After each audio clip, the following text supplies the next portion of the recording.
جہاد کا جو کانسیپٹ ہے بیسیکلی کوئی بھی ہم اسٹرگل کرتے ہیں اچھے پرپز کے لیے، اس کو اسلام میں جہاد کہتے ہیں۔ آداب، آپ دیکھ رہے ہیں آواز وائس اور میں ہوں آپ کے ساتھ امینہ ماجد۔ اس وقت میں موجود ہوں جامعہ ملیہ اسلامیہ میں تفہیم جہاد نام کی ایک بک ریلیز ہو گئی ہے، جہاں پر جامعہ کے وائس چانسلر سے لے کر بڑے بڑے اسکالرز موجود ہیں۔ آئیے کرتے ہیں یہاں کے لوگوں سے بات اور جانتے ہیں آخر کس بارے میں ہے یہ کتاب۔ دیکھیے، اس کتاب کا نام جیسا اس کے ظاہر ہے تفہیم جہاد، جس کی میننگ ہوتی ہے انڈرسٹینڈنگ جہاد، بلکہ سب سے اعلیٰ ترین جو جہاد کی قسم ہے وہ جہاد بالنفس ہے۔ جہاد وہ ہے جو فساد کو ختم کرنے کے لیے کیا جائے، لیکن کسی بھی پراکسی وار کو اسلام میں جہاد نہیں کہا گیا۔ Irrespective of caste, creed, gender and religion کی بائسنس کی بنیاد پر کسی کو تکلیف پہنچانے کو جہاد نہیں کہا گیا۔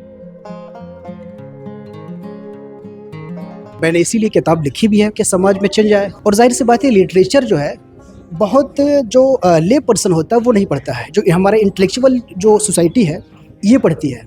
تو ہماری کتاب کا جو مین ٹارگیٹ ہے وہ ہماری جو انٹلیکچول اور علماء اور انٹلیکچولس کی جو سوسائٹی ہے، اسکالرس کی جو کمیونٹی ہے، اس کو ایڈریس کرنا ہے، تاکہ ان کے ذہن میں ذہن صاف ہوں اور خود وہ چاہے مسلمز ہوں یا نان مسلمز ہوں، جہاد کو جو غلط طور پہ سمجھے ہوئے ہیں یا جہاد کے بارے میں غلط تصورات ہوں، ان کے تصورات، ان کے کانسیپٹ کلیئر ہوں۔ جب ان کے کانسیپٹ کلیئر ہوں گے، پھر وہ اپنی باتوں کے ذریعہ، اپنے لیکچرز کے ذریعہ، اپنے بیانات کے ذریعہ ان ساری چیزوں کو کلیئر کر دیں گے۔ میں تو امیدوار ہوں کہ انشاءاللہ یہ کتاب تبدیلی لائے گی۔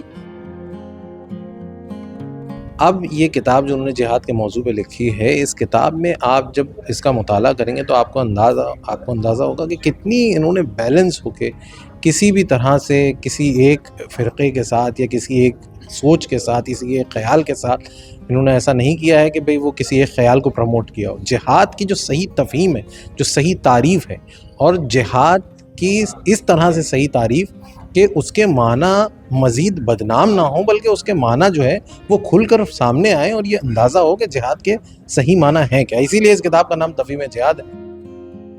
اسلام مورل ویلیوز کا نام ہے۔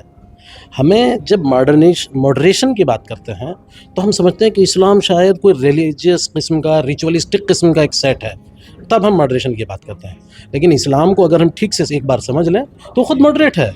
اسلام نام ہے اس بات کا کہ آپ ہمیشہ سچ بولیں، آپ اپنے پڑوسیوں کے ساتھ اچھا سلوک کریں، آپ لوگوں کے ساتھ بہترین رویہ اختیار کریں، آپ ہیٹریٹ نہ کریں، آپ ہمیشہ محبت کریں، اب آپ دوستوں کے ساتھ ایمپیتھی اور سمپیتھی کا رویہ اختیار کریں، انٹیگریٹی کا رویہ اختیار کریں۔ اب بتائیے اس میں کون سی ماڈریشن کی ضرورت ہوگی؟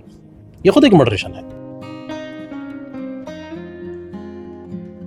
مجھے یہ لگتا ہے کہ اسلام کی بہت سی جو چیزیں ہیں، اسلام کی بہت سی باتیں ہیں، اسلام کے جو بہت سے اصول ہیں، جس سے مسلم ورلڈ ہے یا مسلم سوسائٹی ہے وہ خود کٹ گئی ہے۔ مجھے لگتا ہے کہ اسلام کے جو اصل پرنسپلس ہیں اس کو سامنے لایا جائے، اسلام کے اصل اصول کو سامنے لایا جائے تو کافی چیزیں میں بدلاؤ آئے گا۔ تو اصل چیز یہ نہیں کہ اسلام کو ہم چینج کریں، اصل چیز یہ ہے کہ اسلام کو لوگ چھوڑے ہوئے ہیں، اس کو صحیح اسلام میں، صحیح اسلام کی طرف جب ہم لائیں، جو اصل پیس، ہیومینٹی اور جسٹس کا جو اسلام ہے اس کو لائیں، تو پھر سارے پرابلمس ختم ہو جائیں گے، سارے کوشچنس ختم ہو جائیں گے۔ دیکھیے، اسلام میں ماڈریشن کی ضرورت مختلف سطحوں پر ہے۔ ایک تو سب سے بنیادی بات یہ ہے کہ جس طرح سے ہم آج اس کتاب پر بات کر رہے ہیں، جہاد کے معنی جتنے میں نے آپ سے کہا کہ خراب ہو چکے ہیں، تو آپ کو ایک ماڈرن رویہ لفظوں کے اعتبار سے، ٹرمینالوجیز کے حساب سے، آپ کو لفظوں کے تئیں جو ہے ایک نئے رویے کی ضرورت ہے۔ یہاں ایک نئے ماڈرن رویے کی ضرورت ہے کہ کیا کہیں تفہیم میں کہیں کوئی بوت تو نہیں آ گیا ہے، کہیں کوئی دوری تو نہیں آ گئی ہے۔ اسلام کی جو اصطلاحات عام طور پر مشہور ہو گئی ہیں، جن کے منفی معنی آ گئے ہیں منظر عام پر، ان کے معنی کو صاف کرنے کی ضرورت ہے۔ اور دوسری بات یہ کہ علماء اکرام کے یہاں ایک نئی تفہیم پیدا کرنے کی ضرورت ہے کہ بھئی کس طرح آپ ایسے موضوعات پر کام کریں جو بہت ہی ریلیونٹ ہوں سوسائٹی کے لیے، بالخصوص ہندوستانی سوسائٹی کے لیے۔ ہندوستان کے تناظر میں کن موضوعات پر کام کرنا چاہیے جو ماڈرن آسپیکٹس میں ہو سکتے ہیں، یہ ذیشان مصباحی جیسے علماء جو ہیں بخوبی جانتے ہیں، وہ کام کر رہے ہیں۔ دیکھیے، مسلمانوں کے لیے سچائی یہ ہے کہ وہ اللہ کی کتاب میں جو یونیورسل اصول اپنائے گئے ہیں بتائے گئے ہیں زندگی کے، مثلا ایمانداری سے کام کرنا، سچائی والی زندگی اختیار کرنا، وہ اسی راستے کو اختیار کرنا ہے. اسی کو قرآن میں صراط مستقیم کہا گیا ہے، اور اس سے بڑی سچائی کچھ نہیں ہو سکتی.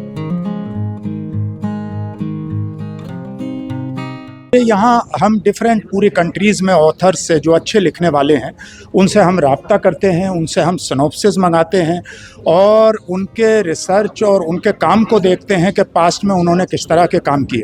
اگر کسی نے کنٹروورشیل کام کیا ہے، کچھ بھی اینٹی نیشنل کام کیا ہے، اگر اس کا کام نیشنلزم کو، نیشنل انٹیگریٹی کو، نیشنل ہارمونی کو بڑھانے والا ہے، اسلام کے بارے میں جو مس انڈرسٹینڈنگس ہیں ان کو دور کر کے صحیح نظریے کو، صحیح اسلام کو اور پروگریسو اسلام کو، اور جو ماڈریٹ ورژن ہے، جو صراط مستقیم جس کو کہا گیا اہدنا الصراط المستقیم، یعنی جو مڈل پاتھ ہے، اس کی ایڈوکیسی کرنے والا ہے تو ہم ان کو ایڈاپٹ کرتے ہیں.